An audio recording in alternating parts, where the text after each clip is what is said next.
O hemograma é um exame laboratorial que visa analisar os elementos figurados do sangue, plaquetas, leucócitos e hemácia, e também de diferenciar os tipos de anemias como ferropriva, perniciosa e anemia falciforme, além de diagnosticar viroses e bacterioses. Quer saber um pouco mais sobre o tecido sanguíneo? Então assiste a vinheta.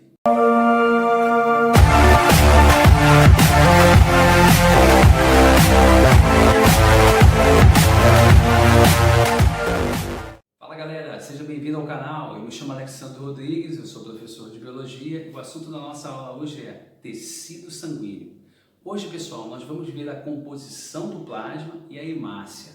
Você sabia que o tecido sanguíneo é o único tecido líquido do corpo e ele é classificado como tecido conjuntivo? Ele é formado num órgão específico chamado medula óssea vermelha. Esse órgão se encontra dentro dos seus ossos, os ossos longos. Isso mesmo, anote esses pontos porque eles são importantes. Uma outra coisa que você precisa saber é que o nosso sangue é dividido em duas partes. Parte líquida, o plasma, maior composição, 55%, e parte sólida, composta pelos elementos figurados, hemácias, plaquetas e leucócitos, 45%. Você tem aí então a totalidade do sangue. Quero chamar a sua atenção agora para o nosso quadro. Aqui desse lado, pessoal, eu coloquei alguns tubos de ensaio. E eu quero te mostrar o seguinte: o tubo de ensaio é um potinho na qual a gente coloca o sangue quando a gente vai ao laboratório. Lá o colhedor colhe o nosso sangue e coloca nesse tubinho que eu chamo de tubo de ensaio. Leva esse tubinho para dentro do laboratório, coloca no equipamento chamado centrífuga, aí ela vai girar muito rápido e vai separar os elementos do sangue em 3 fases. Dá uma olhada aqui, ó. Aqui em azul, que corresponde a 55%, é a fase que você vai chamar de plasma. Aqui, ó, bem fininha, você tem os leucócitos e as plaquetas, corresponde a 1%. E aquela bem grande entre os elementos figurados tem as hemácias, 44%. Pessoal, essa quantidade enorme de hemácias se justifica pela função dela. É ela quem transporta oxigênio para todos os tecidos do corpo. Por isso, ela precisa ser em grande número, tudo bem? Aqui embaixo eu coloquei mais 2 tubos de ensaio. Eu quero te mostrar aqui, ó, uma característica que muitas das vezes meus alunos confundem, tá? Temos aqui o tubo A e o tubo B. Repare que aqui eu tenho a anemia. E desse lado aqui no tubo B, a desidratação. Veja bem, pessoal, a anemia ela é caracterizada pela diminuição, ó, das hemácias. Isso mesmo, a anemia está relacionada à diminuição de hemácia e não de outro elemento do sangue. Quando a gente fala de desidratação, repare que a fase, a porção relacionada às hemácias está normal e o que diminuiu é o plasma, ou seja, a pessoa realmente está sofrendo de desidratação. Então anota isso é importante. Isso vai te ajudar nas questões que tem esquemas, tudo bem? Agora dá uma olhadinha aqui, ó, na composição do plasma. A gente tem aqui os 55% do plasma, e aí eu trago para cá. Tudo isso aqui, ó, corresponde ao plasma sanguíneo. E eu quero começar te mostrando que, ó, 90% é água. Isso mesmo. Esse valor pode variar um pouco, pode ser 90, 95. E os outros 10% você vai encontrar aqui, ó, as proteínas, os gases como oxigênio e gás carbônico, os nutrientes como proteínas, carboidratos, tudo na nossa dieta alimentar, e também hormônios e sais minerais e vitaminas. Mas dá uma olhada aqui nas proteínas. Eu separei 4 para vocês. Vamos vê-las. Bom, temos aqui, ó, o fibrinogênio. O fibrinogênio é uma proteína solúvel, tá? Dissolvida agora no nosso plasma. Ela faz parte do nosso plasma, ela está agora nele, tá? Ele é importante porque ele participa de um processo que nós chamamos de coagulação sanguínea. Pessoal, a coagulação sanguínea é evitar que você sangre, é conter a hemorragia. Se, por exemplo, eu me corto na ponta do dedo, no máximo em 2 minutos, esse sangue se estanca, porque ocorreu o fenômeno da coagulação sanguínea. Mas veja bem, o fibrinogênio não faz isso sozinho. Ele participa desse fenômeno com outros elementos, tá? Além disso, nós temos aqui, ó, a albumina. Também é uma proteína plasmática, dissolvida no plasma. E tem um papel extremamente importante, osmorregulação. Quando a gente fala de osmorregulação, a gente está falando de concentração de água dentro dos vasos. É isso que ela controla. A concentração da água que circula dentro dos vasos sanguíneos. Pessoal, algumas pessoas sofrem de um problema chamado retenção de líquido. Quando a pessoa retém líquido dentro dos vasos, a pressão arterial dela aumenta. É o que nós chamamos de pressão alta. Isso força o coração, aumentando as chances de infarto. Então essa proteína, ela cuida justamente disso, para evitar que esse tipo de problema aconteça, tá? Temos aqui, ó, as imunoglobulinas. Pessoal, imunoglobulina é anticorpo, ou seja, está relacionado à defesa. Caso invadam no seu organismo um vírus, uma bactéria ou outros, são esses anticorpos, ou seja, as lipoproteínas, que vão atuar na defesa. Elas são de 5 tipos: IgG, IgM, IgE, IgA e IgD. Elas são superproduzidas quando você tem ali a invasão de um agente patogênico, um vírus ou bactéria. Tá? Temos aqui também, por último, a lipoproteína, ou melhor dizendo, as lipoproteínas. Tá? Elas são várias. Nesse caso aqui, pessoal, como a própria palavra diz, lipo, lipídio, gordura, e proteína, ou seja, proteína que transporta a gordura. E nesse caso aqui são colesteróis. Temos o LDL e o HDL. Esse colesterolzinho aqui, ó, ele é chamado de colesterol ruim, tá? L de ladrão, ruim. Nesse caso ele é ruim por quê? Porque ele se gruda dentro das paredes dos vasos, porque ele circula muito lentamente. E ele tem alguns problemas. E um desses problemas que ele vai criar ali dentro dos vasos são placas de gorduras. E essas placas são chamadas de ateroma. Tá? Caso essas placas comecem a se acumular, vai dificultar a circulação sanguínea. E nós vamos chamar aqui de aterosclerose. E o que combate isso? Bom, o primeiro que combate isso é exercício físico.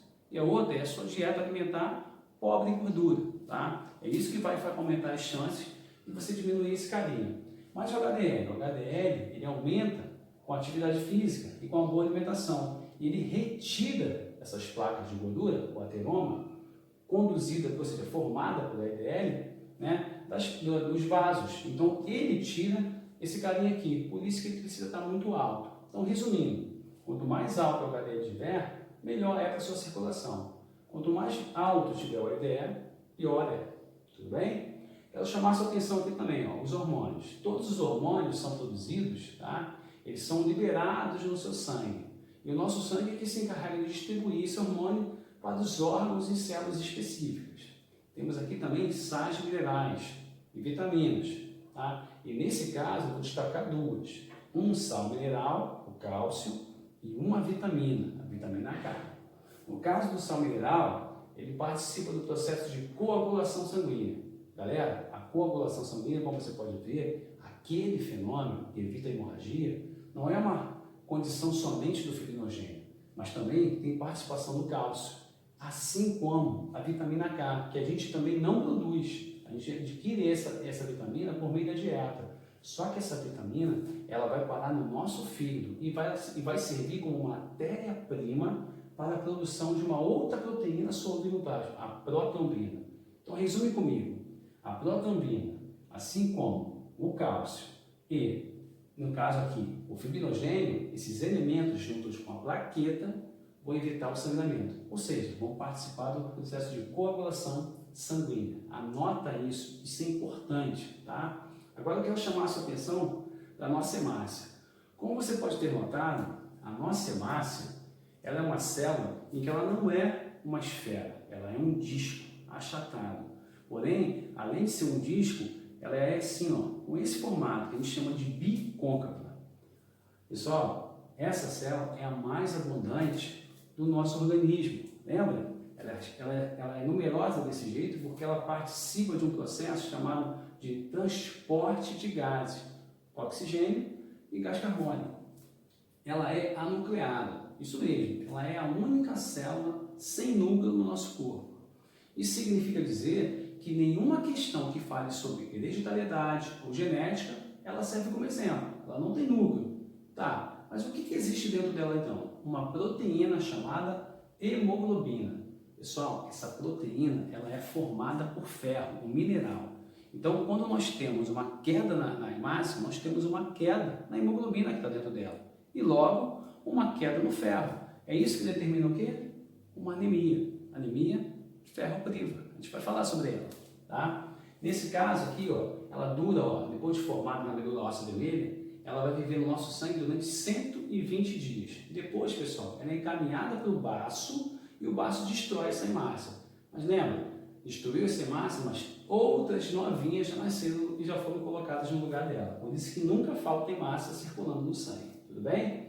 Bom, como eu havia falado, recapitula comigo, ó. A mais abundante no corpo, ou seja, a mais abundante no tecido sanguíneo, sem núcleo, tá? Tem forma discoide, bicôncava, dura 120 dias na circulação, tá? E é constituída de uma proteína específica, a hemoglobina, formada por ferro.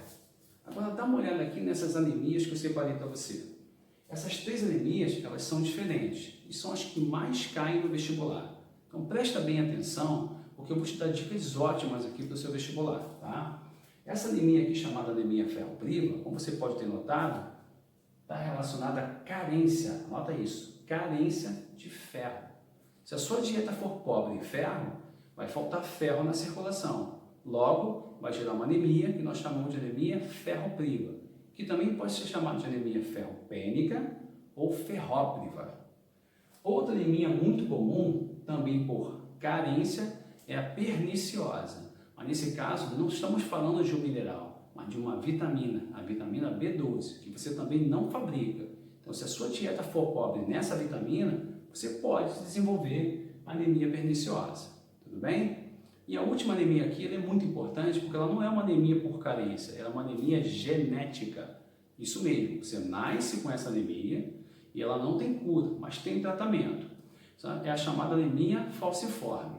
E aí eu quero chamar a sua atenção para o formato da célula, tá? Lembra? A nossa célula hemácia, também conhecida como eritrócito, ela é uma célula discoide. As pessoas que são portadoras da anemia falciforme, a primeira coisa que você vai notar é que o formato da hemácia passa a ter forma de foice. Daí o nome, anemia falciforme. Isso se justifica pela presença de uma proteína, tá? Que é diferente da proteína normal, da hemácia sadia. A hemácia, quando tem esse formato, ou seja, uma hemácia normal, a proteína que você vai encontrar na constituição da hemácia é a chamada proteína A. Então você vai receber uma proteína A do pai e uma proteína da mãe. E esse par de proteína é que vai determinar essa conformação espacial, esse formato da hemácia. Tudo bem?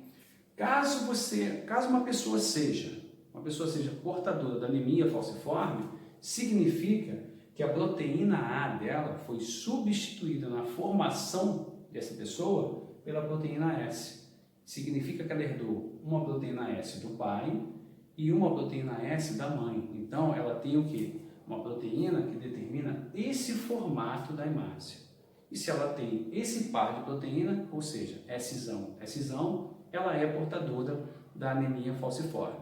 Mas uma outra coisa que eu quero te chamar a atenção é que pessoas saudáveis, ou seja, pessoas que não apresentam anemia falciforme, elas podem ter uma criança, um filho, portador de anemia falciforme. Como assim? Porque elas podem ser do tipo que tem traço falcêmico. Deixa eu te explicar isso melhor.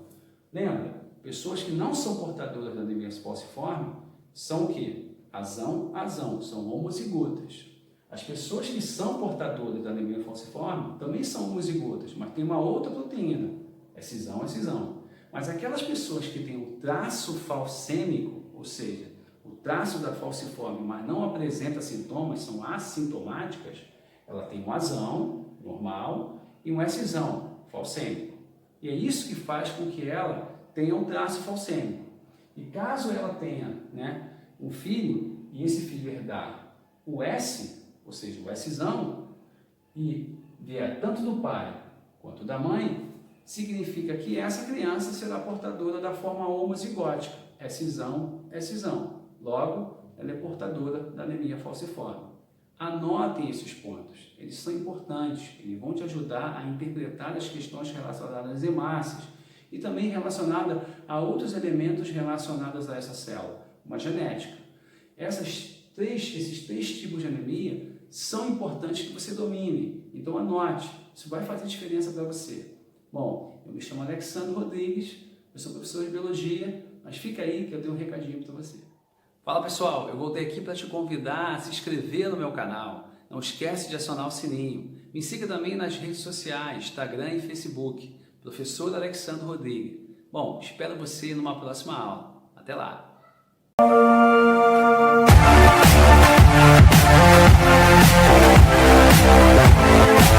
Música